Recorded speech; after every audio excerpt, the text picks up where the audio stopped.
आपको बोलते हो yes you can do it, then you will surely do it. There is no other way that you can't do it. Hello, hi, welcome और welcome back again to my channel. अगर आप मेरे channel पे नए हैं तो subscribe करना बिल्कुल मत भूलिए. तो आज हम एक स्टोरी के बारे में बात करेंगे. आज मैं आपको एक स्टोरी सुनाने वाली हूँ जो बहुत मोटिवेटिंग है. तो ये स्टोरी एक भाई और बहन की होती है. एक बहन जो 10 साल की होती है और एक भाई जो 13 साल का होता है. ये स्टोरी उन दोनों की है. तो जो बहन होती है वो भाई से छोटी होती है और ये दोनों गांव में रहते हैं और ये दोनों के दोनों बाहर गांव से थोड़ा दूर जाते हैं. लेकिन एक हादसा होता है जिसमें जो भाई होता है वो कुएं के अंदर गिर जाता है. अब बहन को कुछ समझ नहीं आ रहा होता है कि वो आखिर क्या करे और आजू बाजू आस पड़ोस में भी गांव में कोई नहीं था. तो अब उसको कुछ समझ नहीं आ रहा है कि अब वो क्या करे.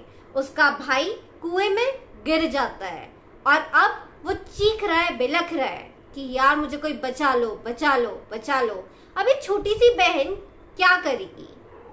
क्या आपको लगता है कि छोटी सी बहन अपने भाई को क्या आ सकती है नीचे से ऊपर? वो एक रस्सी के मदद से उसको खींचने की कोशिश करती है, लेकिन उसका भाई का वेट उससे बहुत ज्यादा होता है तो बेचारी कुछ कर नहीं पा रही होती है.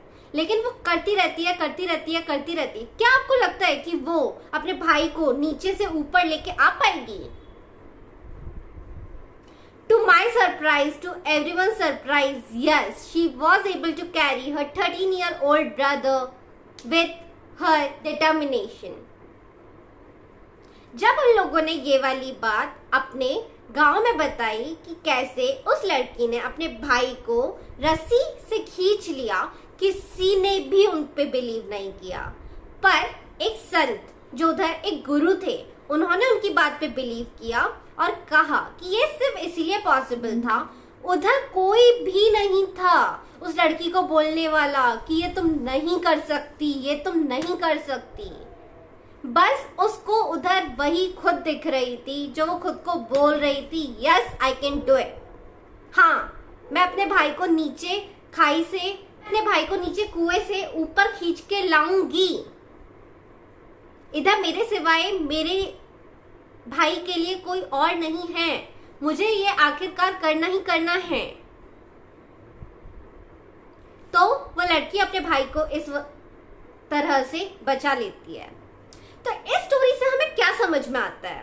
इस स्टोरी से हमें ये समझ में आता है कि आपको अपना फोकस और आपको अपना गोल पता होना चाहिए. उस लड़की का पूरा फोकस अपने भाई को बचाने पे था और उसका गोल था उसको बाहर निकालना. उसके माइंड में सिर्फ यही दो चीजें चल रही थी और इसी का कारण था कि भले ही वो फिजिकली इतनी ज्यादा फिट नहीं हो अपने भाई को उठाने के लिए उसके भाई के वेट के हिसाब से, लेकिन तब भी वो ये चीज कर पाई. तो सिंपली मीन्स आपको आपके गोल बहुत अच्छे से पता होने चाहिए. And secondly what it also means, आप जब अपने आप को बोलते हो yes you can do it, then you will surely do it. There is no other way that you can't do it. So believe in yourself. Tell yourself daily, yes I deserve the best, I will do it and I will make sure that this happens. Thank you. For such more amazing videos and motivational stories and motivational tips, do follow my channel, Akansha Speaks. Thank you.